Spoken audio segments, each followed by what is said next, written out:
Hey Jim, this is Paul again. I just wanted to, before I even thought about more about this area back here, by the way, that's where a bolt was.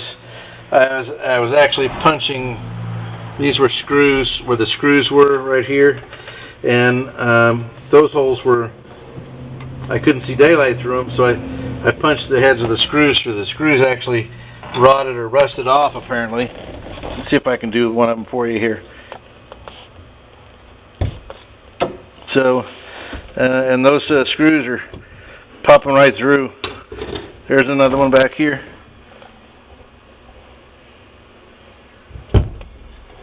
So that's where the screws were.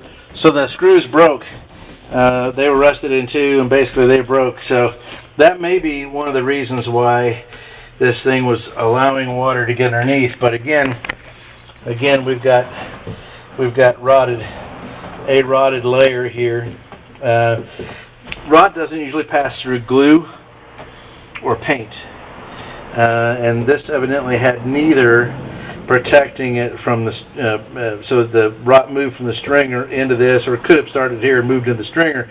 The good news is, because rot doesn't pass through glue, it's not in the layers below this.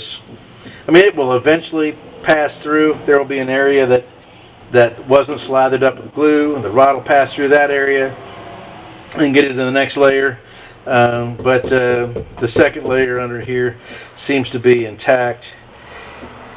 So, we've thought about, we're kind of thinking maybe we cut out following this line, and we just put you a new bottom in.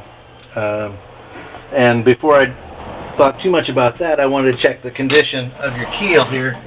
This is your keel. Okay, this is where it's a structural member down the center of the boat, and it's laminated together. So the top laminate, as you can see right here, the top laminate is a little bit loose. It could be glued down or fastened down with screws. The lower layers seem to be okay. Even it's just that top layer.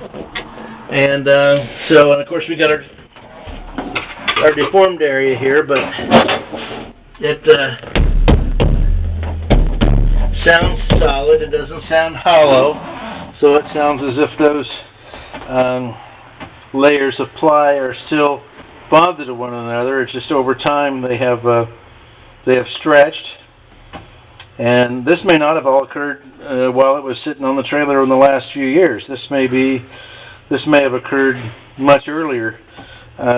We don't know for sure when it happened, but the keel does seem to be in good condition up here, which would say, well, maybe replacing the bottom of this boat wouldn't be such a bad deal. I got a number in my head. I'm going to throw that number at you by email, and if that doesn't scare you, then I will spend some time doing an estimate, and we'll see where we go from there. All right, thanks, sir. Bye.